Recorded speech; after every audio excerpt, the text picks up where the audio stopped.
और जिन्हें भारत का पक्ष नहीं दिखता है उन्हें मैं आईना दिखाने के लिए खड़ा हुआ। जिस प्रकार आतंकवादियों ने निर्दोष लोगों को उनका धर्म पूछ पूछ करके गोलियां मारी, हम आतंकियों को मिट्टी में मिला देंगे।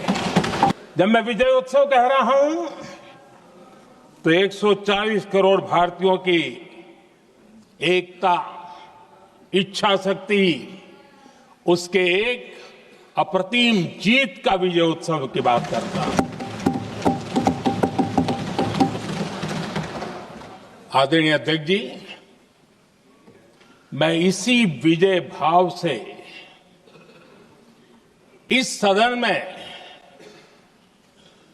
भारत का पक्ष रखने के लिए खड़ा हुआ।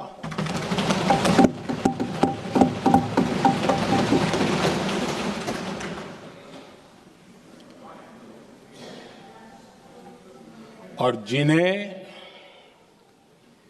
भारत का पक्ष नहीं दिखता है उन्हें मैं आईना दिखाने के लिए खड़ा हुआ।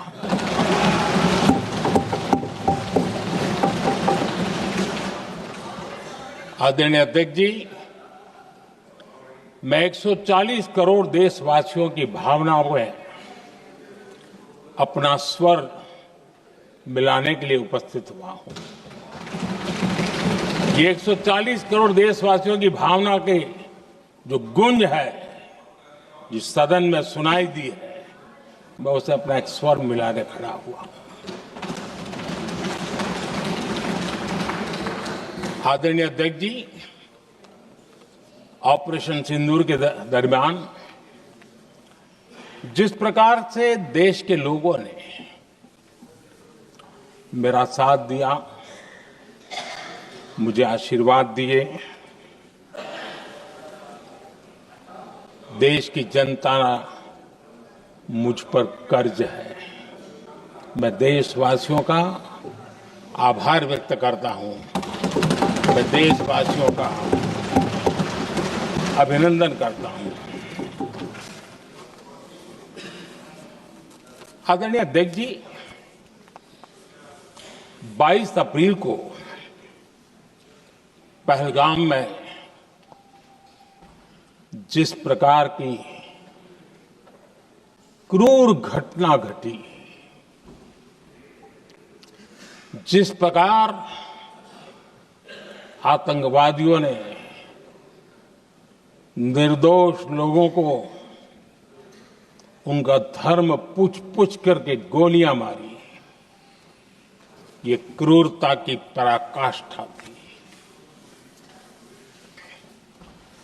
भारत को हिंसा की आग में झोंकने का ये सुविचारित प्रयास था। भारत में दंगे फैलाने की ये साजिश थी।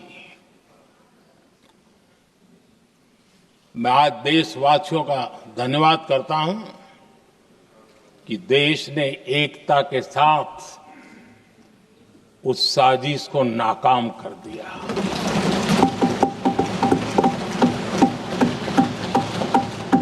आदरणीय अध्यक्ष जी, 22 अप्रैल के बाद मैंने एक सार्वजनिक रूप से, और विश्व को समझ में आए इसलिए कुछ अंग्रेजी में भी वाक्यों का प्रयोग किया था, और मैंने कहा था ये हमारा संकल्प है, हम आतंकियों को मिट्टी में मिला देंगे।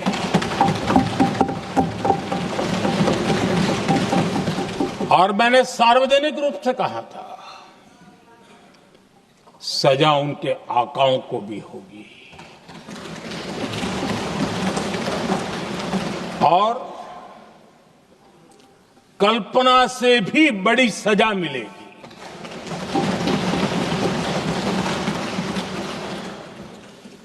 22 अप्रैल को मैं विदेश था। मैं तुरंत लौट के आया और आने के तुरंत बाद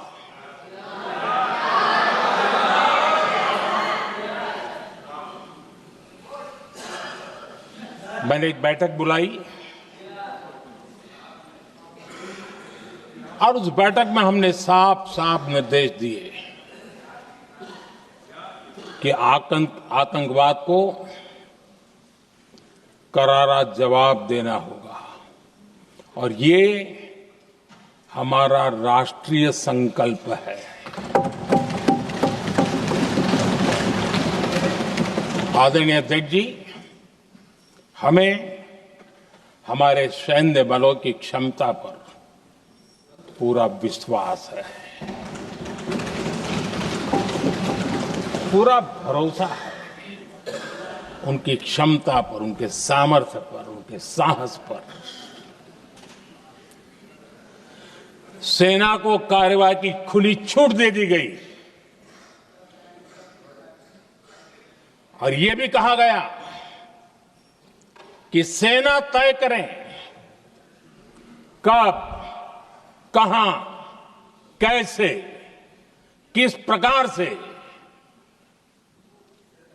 ये सारी बातें उस मीटिंग में साफ साफ कह दी गई और कुछ बातें उसमें से मीडिया में शायद रिपोर्ट भी हुई है।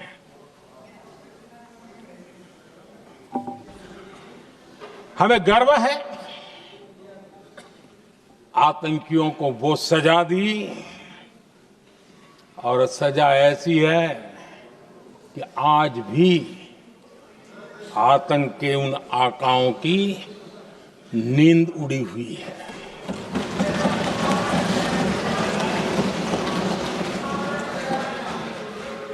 आदरणीय अध्यक्ष जी, मैं हमारी सेना की सफलता के उससे जुड़े भारत के उस पक्ष को सदन के माध्यम से देशवासियों के सामने रखना चाहता हूं। पहला पक्ष, पहलगाम हमले के बाद से ही पाकिस्तानी सेना को अंदाजा लग चुका था कि भारत कोई बड़ी कार्रवाई करेगा। उनके तरफ से न्यूक्लियर की धमकियों के भी बयान आना शुरू हो चुके थे। भारत ने 6 मई रात और 7 मई सुबह जैसा तय किया था वैसी कार्रवाई की और पाकिस्तान कुछ नहीं कर पाया।